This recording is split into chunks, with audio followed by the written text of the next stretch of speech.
fun. Okay, today we are going to study about pronoun, tentang kata ganti. Kata ganti kayak saya, kamu, dia, mereka, kita, itu adalah kata ganti. Gambaran awalnya saya akan menjelaskan menggunakan bahasa Indonesia. Contohnya begini. Pak Arif adalah guru bahasa Inggris. Dia tinggal di Demak.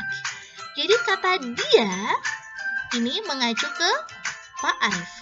Kalau di dalam bahasa Inggris, Mr. Arif is English teacher. He lives in Demak. He refers to Mr. Arif. Jadi he itu mengacu ke Pak Arif. Contoh lagi, saya mempunyai seorang ibu. Saya sangat mencintai dia. Dia ini mengacu ke seorang ibu. I have a mother. I love her so much. Saya punya seorang ibu. Nah, her ini mengacu ke a mother's. Her refers to a mother's. Jadi gambaran awalnya begini. Sudah hampir paham ya? Nah, di dalam pronoun itu adalah beberapa jenis. Yang pertama adalah subject pronoun. Subject pronoun itu ada I, artinya saya, you, kamu, they, mereka, we, kami, she, dia perempuan, he, dia laki-laki, it, benda. Nah, bagaimana penggunaan subject pronoun? Kapan digunakan? Mari kita bahas subject pronoun. Subject pronoun yang tadi sudah saya bilang ada I, you, they. Nah, they ini digunakan untuk orang atau benda lebih dari satu. Ingat, lebih dari satu, bukan cuma satu saja. Misal, Ani and Adi, my friends, cat, my mother and my father, you and your sister. Jadi orang atau benda lebih dari satu. Nah, di sini ada menggunakan S ya. Ada kasih tanda S di sini, ada kata-kata, ada huruf S-nya. Nah, S di sini artinya adalah jamak, dia berarti banyak. Kalau di Indonesia kan misalnya teman-teman diulang 2 kali. Tapi kalau dalam bahasa Inggris itu ada yang namanya huruf S di sini. Sebagai tanda jamak ditambahin huruf S. Artinya kucing-kucing. Ada we.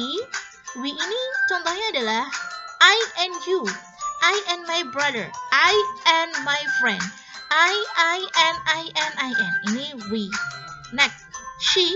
Ini biasanya digunakan untuk nama perempuan satu aja. Misal Fatima, Zahra, my mother, sister, aunt. He digunakan untuk nama laki-laki satu orang aja. Kayak Zen, my father, brother, uncle. Yang terakhir ada it. It itu untuk benda. Book, cat, apple. Nah, kalau benda cuma satu saja, ingat di sini nggak ada S-nya. Kalau ada S-nya, masuknya ke they. Tapi kalau nggak ada S-nya, masuknya ke it. Subject pronoun itu terletak di depan sebelum verb atau auxiliary.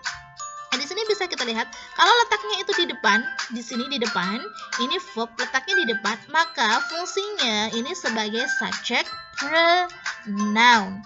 Ini adalah subject pronoun. Contohnya adalah Mr. Arif is English teacher. He lives in Demak. He ini kan letaknya sebelum lives ya. Lives itu kan verb. Maka he ini adalah subject pronoun yang mengacu ke Mr. Arif. Contoh berikutnya adalah Tata and Cookie play kind. Ini, nah kata ganti dari Tata and Cookie adalah they. Ini adalah subject pronoun. Berikutnya ada object pronoun. Object pronoun ini letaknya di belakang fungsinya sebagai objek. I jadi me. Jadi kalau dia biasanya kan gampang. Saya suka kamu. Kamu suka saya. Jadi sama-sama sayanya. Tapi kalau dalam bahasa Inggris beda. Kalau letaknya di depan itu I, tapi kalau dia sebagai objek jadi me. I jadi me. You jadi you. They jadi them. We jadi us. She jadi her. He jadi him. It jadi it. Nah, contohnya bagaimana sih object pronoun? Ini object pronoun me, you, them, us, her, him, it. Nah, object pronoun terletak di belakang setelah verb atau auxiliary. Letaknya di belakang. Ingat, karena objek itu kan letaknya setelah predikat kan? Contohnya gini. Subjeknya ini Mr. Kim semuanya, verbnya ini. Ini objeknya berubah, Misal I jadi me, you jadi you, they jadi them, we jadi us, she jadi her, he jadi him, it tetap jadi it. Nah, ini yang letaknya di belakang, ini namanya adalah object pronoun. Contohnya adalah Mr. Arif is English teacher. The students love him. Object pronoun dari Mr. Arif adalah him. Contohnya begini, ini him, ini mengacu ke Pak Arif. Anita is a good student. Anita, kata gantinya Anita adalah her. Her ini letaknya setelah like. Contoh berikutnya, Tata and Cookie are my friends. I love bla bla bla. Jadi kata ganti Tata and Cookie apa kalau jadi objek? Tata and Cookie kan tadi they. Jadi kata gantinya jadinya them. Benar sekali. Tentang objek pronoun. 갑자기 내게 나타나준 너 난 아무 말도 할 수가 없었지. Subjective and objective pronoun. Oke students, di pertemuan ini kita akan membahas tentang personal pronoun, di mana personal pronoun terdiri dari subjective pronoun dan juga objective pronoun. Subjective pronoun terdiri dari I, you, we, they, he, she, dan it. Sedangkan objective pronoun terdiri dari me, you, us, them, him, her, dan it. Subjektif dan objektif pronoun mempunyai makna yang sama seperti I dan me mempunyai makna saya atau aku. Kemudian apabila subjeknya you, objeknya adalah you juga, maknanya yaitu kamu atau kalian. Berikutnya apabila subjeknya we, objeknya adalah us, maknanya adalah kami atau kita. Lalu apabila subjeknya they, maka objeknya adalah them, maknanya yaitu mereka. Terus apabila subjeknya he, maka objeknya adalah him, maknanya yaitu dia untuk laki-laki. Lalu apabila subjeknya she, maka objeknya adalah her, maknanya dia untuk perempuan. Kemudian yang terakhir apabila subjeknya it, maka objeknya juga adalah it, maknanya dia, ini, atau itu untuk hewan, tumbuhan, benda, atau yang lainnya selain manusia. Oke, berikutnya perhatikan cara merangkai dalam kalimat. Perhatikan contoh-contoh berikut. Example, I like you, aku suka kamu. You like me, kamu suka aku. We like them, kami suka mereka. They like us, mereka suka kami. He likes her, dia laki-laki suka dia perempuan. She likes him, dia perempuan suka dia laki-laki. That is a cat, it is funny. Itu adalah seekor kucing, dia lucu.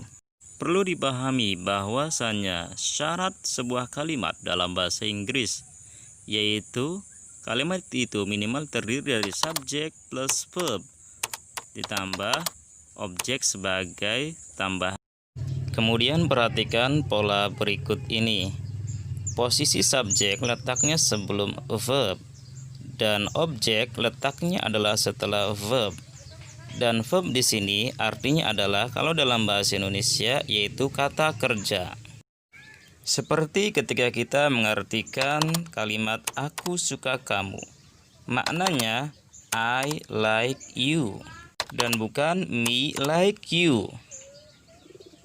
Kenapa demikian? Karena walaupun I dan me sama artinya yaitu saya atau aku, tapi keduanya mempunyai fungsi yang berbeda. I sebagai subjek letaknya sebelum verb, sedangkan me berfungsi sebagai objek dan letaknya adalah setelah verb. Atau misalkan kita balik contoh berikutnya, misal kamu suka aku. Bahasa Inggrisnya yaitu you like me dan bukan You like I. Apa demikian? Saya jelaskan lagi. Kalau kamu bahasa Inggrisnya baik sebagai subjek maupun objek yaitu you. Sedangkan saya atau aku kalau sebagai subjek bahasa Inggrisnya I, sedangkan sebagai objek bahasa Inggrisnya adalah me. Jadi bahasa Inggrisnya kamu suka aku bukan you like I, tapi you like me. Begitu pula dengan contoh-contoh yang lainnya. Harus sesuai dengan fungsinya dalam kalimat ya, baik sebagai subjek maupun objek. Ingat, subjek letaknya sebelum verb atau kata kerja, dan objek letaknya setelah verb atau setelah kata kerja. 갑자기 내게 나타나준 너 난 아무 말도 할 수가 없었지